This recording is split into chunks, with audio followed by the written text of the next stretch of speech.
This is a brief economic and political history of 100 years of partition, a century of counter-revolutions. I'll have to squeeze into 15 minutes. So I'll very sketchily cover the economic background to partition, briefly some revolutionary comparators, the Irish bourgeoisie, the working class, and the bourgeois consensus on partition. But to begin with, a quote from Marx. Marx pointed out that men make their own history, but they don't make it as they please. Already existing circumstances matter. But Marx wasn't just referring to objective factors alone. There was a subjective aspect, as he put it. The tradition of all dead generations weighs like a nightmare on the brains of the living. So the nightmares that haunt us are rooted in the colonial economic development that made partition possible, and the political response to it, both by the bourgeoisie and the working class. Firstly, it wasn't a communal sectarian conflict with Britain as an innocent bystander. It was the work of British imperialism, which they had created the conditions for and still benefit from. The Tories' campaign against the Home Rule Bill exploited already existing circumstances when Churchill played the orange card. This anti-democratic reaction distilled down to the campaign for Ulster exclusion, which is based on pre-existing material conditions, and those conditions were in turn underlaid by a preceding economic schism. By the time of partition, Belfast was economically dominant. Development had been distorted by the country's colonial status and by the uneven development of capitalism within the colony itself, which in turn was a legacy of the defeat of the classical bourgeois revolution. From the 1870s particularly, the uneven economic structure had become more pronounced. It benefited massively from the American Civil War and the cotton famine that had resulted. Politically, by that stage, the northern bourgeoisie and a large section of the working class in Ulster were now very much loyal to the empire. The empire was the market for their manufactured products and raw materials, and it was the source of large-scale infrastructure development by the British. And these economic interests were ideologically expressed and reinforced by almost a century of sectarian reaction and repression. For example, the passage of the first Home Rule Bill in 1886 saw a huge wave of sectarian attacks in Belfast. So along with some favourable natural conditions, the North's politically stable environment was a safe bet. That allowed industry to develop and benefit from large-scale investment, especially in shipbuilding. By 1907, out of 20.9 million's worth of manufactured exports from the whole country, Belfast accounted for 19.1 million's worth. But to be wary of economic determinism, there's more to it than just the state of colonial economic development. The economic basis of society is decisive in the final analysis, but only in the final analysis. The subjective factor in the building of revolutionary parties with a revolutionary program of action for the working class is the huge sacrifices and the determination of the Irish revolutionary minority. It wasn't enough. We still got partition and British imperialist domination. The communards showed us what was required to overthrow and smash the state power. The Bolsheviks showed us the type of organization that was necessary and this relationship with the self-organized working class in the Soviet movement.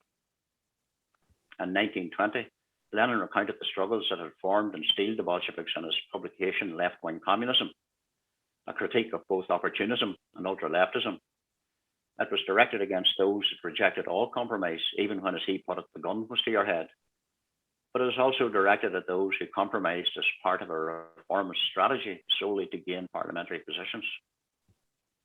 This strategy produced the collapse of the Second International, which he described from the beginning to end. Their compromise with the bandits of imperialism meant they're becoming accomplices in imperialist banditry. This is as true today as it was then. A quick look at the two outstanding examples of Syriza and Podemos makes the point. And what vista have we before us when REITs and vulture funds are today assessing how much of Sinn Féin's pre-election policy would make it to cabinet approval, and that's a quote. In the run-up to 1916, following the collapse of the Second International, it was this complicity in imperialist banditry that Connolly and his comrades in the ICA rejected decisively. They struck out at the imperialist power and were faced by a capitalist class that was determined to crush them in both sectarian camps. The Irish bourgeoisie either supported imperialism outright, as the Unionists did, or wanted to come to an accommodation with it, as the overwhelming majority of the Nationalists did. The real revolutionary potential lay with the masses. They had a legacy of over a century of struggle and repression at the level of direct action agrarian societies, Chartist societies, or plebeian-orientated Fenian campaigns. They had suffered famine, emigration, and exploitation. On the other hand, the reformist gradualism was a reformist gradualism of the O'Connellites. The continuous period of land reform had created a conservative layer of small landowners who weren't able to tear their gaze away from their plots of land to the green banner of national independence, as Trotsky commented. The tasks of the democratic revolution remained, but the nationalist ruling class were unwilling to take too big a risk. They were mostly hostile to a complete separation from empire. It was against their interests to risk cutting themselves off from their prime market, and the prospect of mobilizing the Irish working masses to fight for independence frightened them. In the period prior to the Rising, they had crushed the working class with lockout tactics.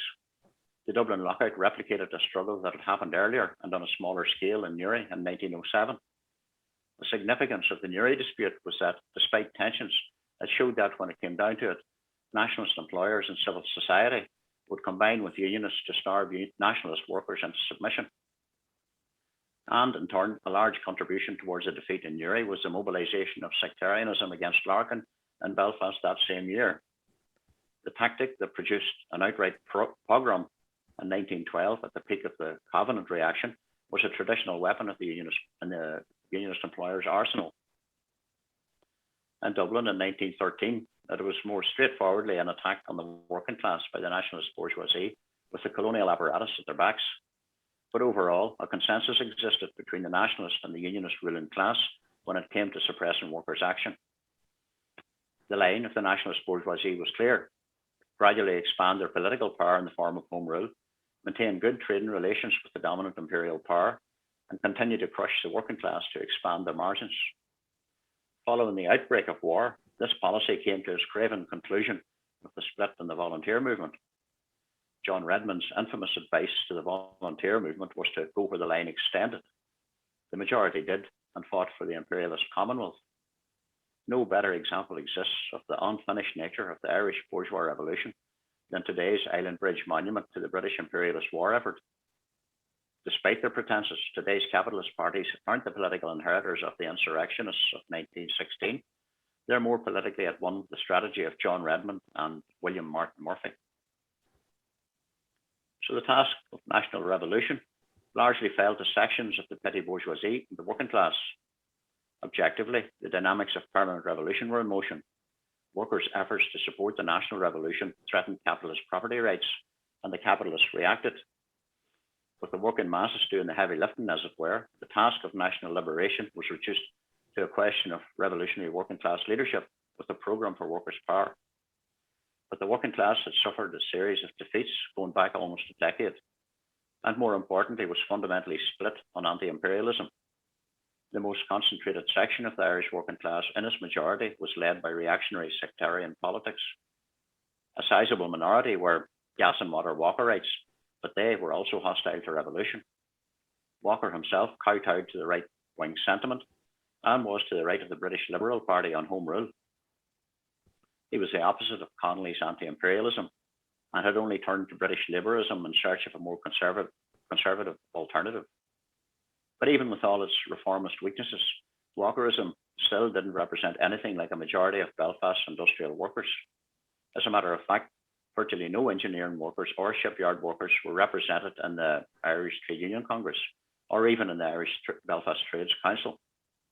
Unions disaffiliated from the Trades Council rather than be associated with the Irish Labour Representation Campaign because of their support for Home Rule.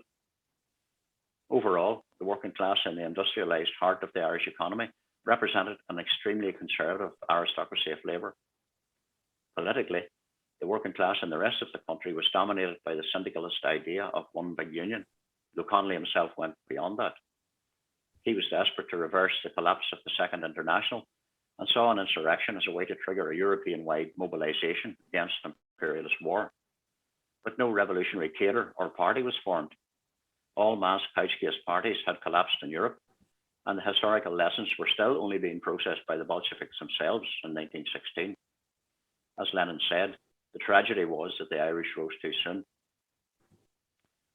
Syndicalism saw the one big union as the guarantor of revolutionary change, and that strategy downgraded any emphasis on building a revolutionary party.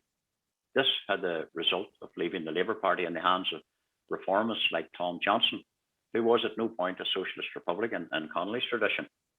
There was nothing revolutionary about either him or the Labour Party. Nevertheless, the crushing of the rising brought a response from the working class. Confidence grew among the masses in the struggles against the British. The NUR played a leading role in the struggle against the transportation of colonial troops and materiel, and in 1919, Soviets sprang up around the country, inspired by the Russian Revolution. There were scores of seizures of creameries and bakeries in contested areas. The confidence that workers gained led to bolder and bolder actions. The Limerick Soviet was established, land and crops were seized, estate houses burned, mines and hospitals taken over. The southeast, and Waterford in particular, was a hotbed of direct action by land labourers, but the IRA, even before the treaty split, suppressed their struggles. The working class were being presented with tasks that threatened bourgeois property. The red flag flew from one end of the country to the other, but they were politically led by either reformism or nationalism at that stage. No revolutionary cadre existed with a clear strategy for working class power, and the result was that, in the end, these actions, at their very pinnacle, fell in behind a reformist leadership that gave way to the bourgeois strategy of labour must wait. The Soviet movement struggled on without a revolutionary programme or a party to fight for it, until in the end, one by one, the Free State forces crushed them. And this was happening against a background of huge reaction in Belfast. Despite a victory in the engineering strike of 1919 on simple reformist demands, the unionist employers mobilised sectarian workers and scored a huge victory with the 1920 shipyard pogroms. The Protestant working class were, in their majority, held under the sway of a reactionary leadership. This was put beyond debate by the sectarian mass expulsions of 7,000 workers, including hundreds of so-called rotten prods. Catholics, revolutionists, and even the mildest of reformists, who were members or supporters of the 1919 strike committee, were violently expelled. The working class, the only class capable of defeating and overthrowing imperialism, suffered from serious weaknesses imposed by a series of negative conditions. The absence of a revolutionary party and a programme for working class power, the fragmented nature of the working class revolt in the Soviet movement, and the active pro-imperialism of the largest section of the industrial working class.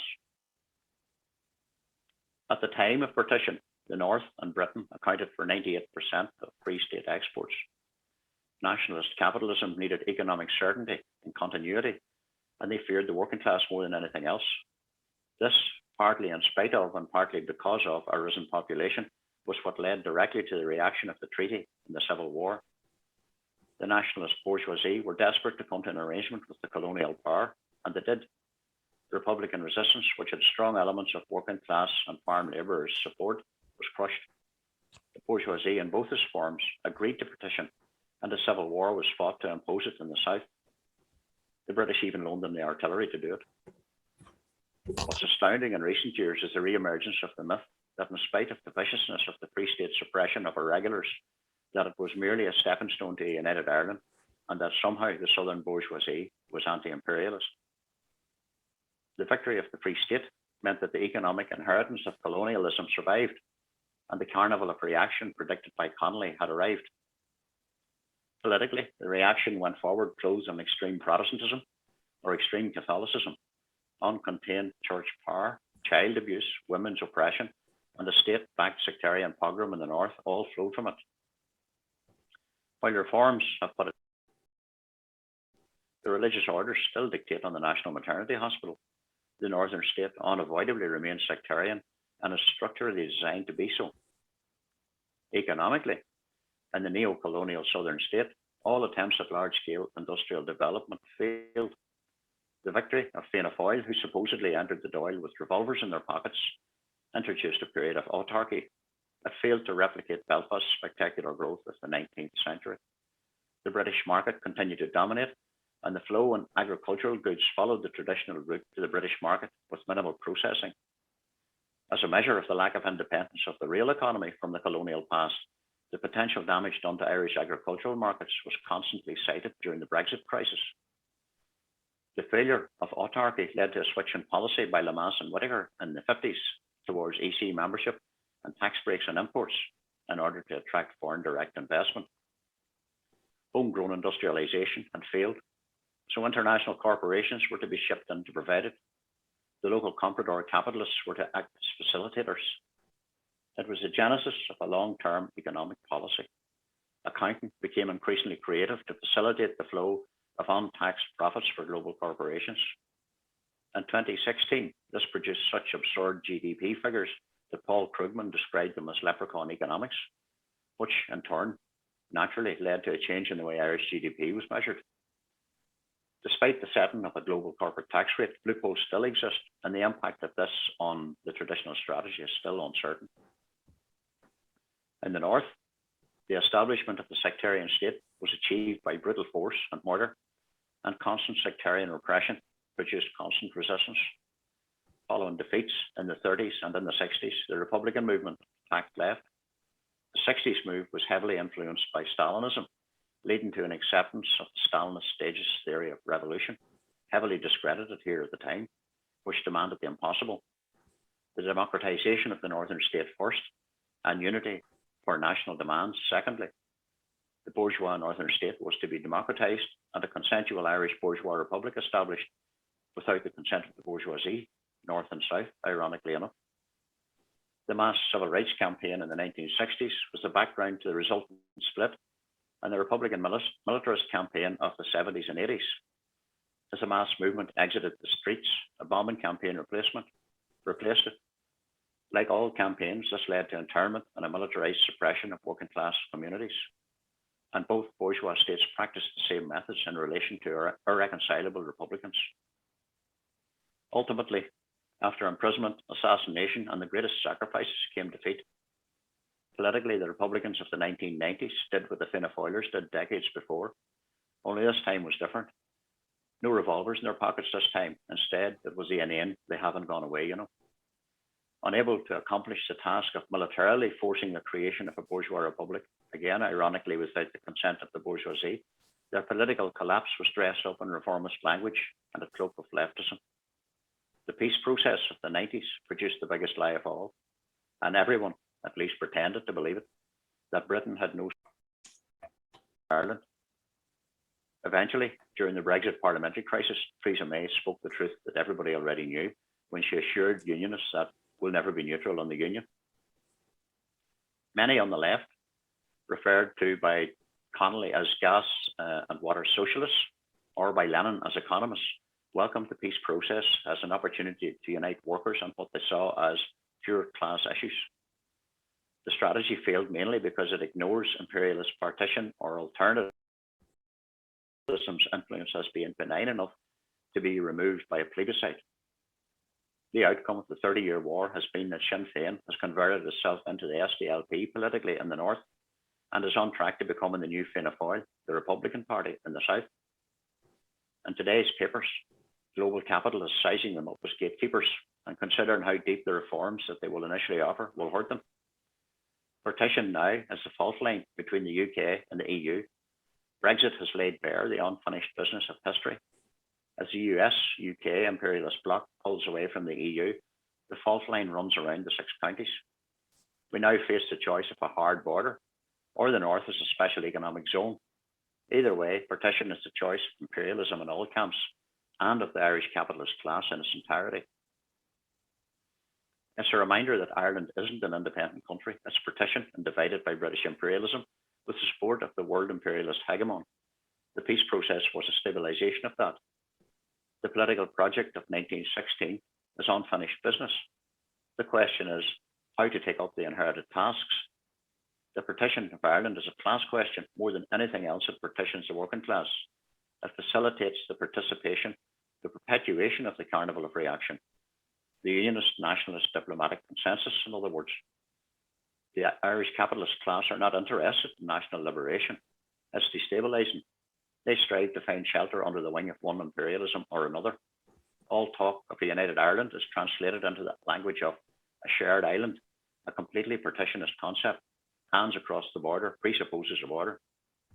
And they make the most of the identity politics fad by respecting unionists' identity, presumably the identity we should respect, as one as pro-imperialist reactionaries. What they refer to as the equality of the two traditions, a deeply sectarian concept in the first place, works out as the reactionary unionist bourgeoisie being handed a veto on Irish democracy. All talk of a United Ireland poll takes place within bourgeois parameters. It leaves room only for an agreement between the two sections of the Irish capitalist class, with today's Walkerites in tow, and the British decide if it goes ahead at all or not. But every demand by the working class today posits the needs for workers to make deep inroads into the rights of bourgeois property. Demands for housing confronts imperialist vulture funds. Demands for women's health care still confronts the power structures that established the state. Demands for wage increases come up against the fiscal parameters put in place by the government, the ECB and the IMF, and demands to break out of those parameters confronts the union bureaucracy that agreed to them. Demands for national democracy confronts both sections of the Irish bourgeoisie and the global imperialism that imposed the peace deal. For the working class, successfully confronting these enemies is unthinkable without the support of gallant allies in Europe, as it said in the proclamation. In other words, as Connolly would have understood it, the multi-million strong European proletariat. The dynamics of permanent revolution are such that the tasks of the democratic revolution comes down to the question of building a revolutionary socialist program and a new revolutionary workers' party to fight for. And I'll just leave it there.